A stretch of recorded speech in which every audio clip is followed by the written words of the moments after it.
Assalamualaikum warahmatullahi wabarakatuh. Perkenalkan, nama saya Ninda Satya Venturini dengan NIM 2248201141 dari kelas 6C akan menjelaskan materi nutrasetikal yang diampu oleh Bapak Hari Adi Saputra. Tanpa memperpanjang pembukaan, saya langsung saja masuk ke pendahuluan, yaitu apa itu nutrasetikal? Nutrasetikal adalah jenis makanan yang memiliki manfaat untuk kesehatan secara medis, termasuk pencegahan dan pengobatan penyakit.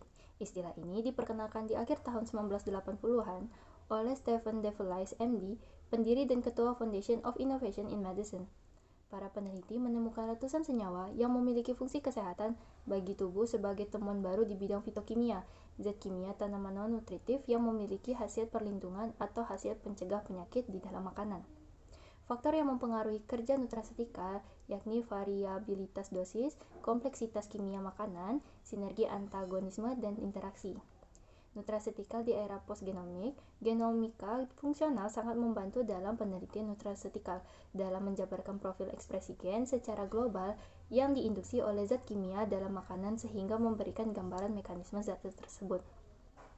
Selanjutnya kita akan membahas fitokimia. Apa itu fitokimia? Fitokimia merupakan bahan kimia kompleks yang ditemukan di dalam tanaman, terutama buah-buahan dan sayur-sayuran. Fitokimia yang memiliki khasiat antioksidan cenderung berwarna terang karena mengandung kromofor, yakni sejumlah karbon single bond dan double bond yang saling bertukar-tukar.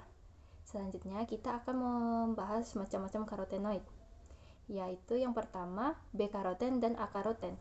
B-karoten merupakan suatu antioksidan yang melindungi tubuh dari radikal bebas, sedangkan A-karoten adalah sejenis senyawa di dalam buah-buahan dan sayuran berwarna, bersama karoten merupakan prekursor dalam mengubah karoten menjadi vitamin A, dan sebagai antioksidan untuk mencegah kerusakan sel akibat radikal bebas. Yang kedua ada likopen, bahan fitokimia yang disintesis oleh tanaman dan mikroorganisme, dikenal sebagai antioksidan. Peranannya menonaktifkan radikal bebas. Yang ketiga ada lutein dan zeaxanthin. Lutein adalah suatu xanthofil dan satu dari 600 karotenoid yang ada di dalam sayuran berdaun hijau seperti bayam dan kangkung sebagai antioksidan dan berperan sebagai nutrisi mata. Zeaxanthin merupakan salah satu karotenoid alkohol yang paling sering ditemukan di alam, berperan dalam melawan radikal bebas oksidatif. Yang keempat ada astaxanthin.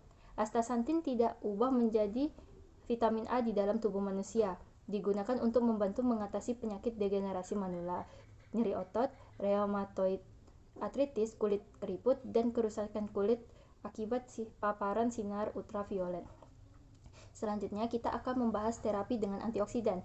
Antioksidan merupakan suatu senyawa yang dapat memperlambat atau mencegah kerusakan yang disebabkan oleh radikal bebas. Untuk mengatasi kerusakan yang disebabkan oleh radikal bebas, tubuh memiliki suatu antioksidan endogen. Di samping antioksidan endogen, tubuh juga memerlukan antioksidan dari luar. Antioksidan dalam makanan berupa molekul tambahan seperti zinc dan vitamin tertentu sangat penting untuk mempertahankan sistem penangkapan radikal bebas, kapasitas biosintesis, membrana, enzim, dan DNA. Selanjutnya, kita akan membahas kerusakan bahan pangan. Faktor-faktor yang memicu kerusakan bahan pangan antara lain adalah jenis bahan pangan atau makanan dan juga kondisi lingkungan. Tanda-tanda kerusakan bahan pangan yakni dari tekstur, dari keras menjadi lunak, contoh kentang, wortel, dan ubi jalar. Tekstur dari lunak ke keras, contohnya tepung. Tekstur dari kental menjadi encer, contoh telur, produk jeli. Rasa menyimpang, contoh sirup menjadi asam, minyak goreng menjadi tengi. Aroma menyimpang, contoh telur, ikan, dan daging busuk menjadi busuk. Penampakan secara visual menyimpang, contoh berlendir, daging dan ikan, adanya jamur pada roti. Penyebab pertumbuhan dan aktivitas mikroba, aktivitas enzim yang terdapat dalam bahan pangan, aktivitas serangga, parasit, dan binatang pengerat, kandungan air dalam bahan pangan, suhu, udara, oksigen, sinar, dan waktu penyimpanan. Jenis-jenis kerusakan antara lain kerusakan mikrobiologis, kerusakan mekanis, kerusakan fisik kimia, dan kerusakan biologis. Mencegah kerusakan pangan bisa dilakukan dengan cara pengawetan suhu tinggi, pengawetan kimia, dan pengeringan. Sekian yang dapat saya sampaikan, terlebih terkurang mohon dimaafkan. Wassalamualaikum warahmatullahi wabarakatuh.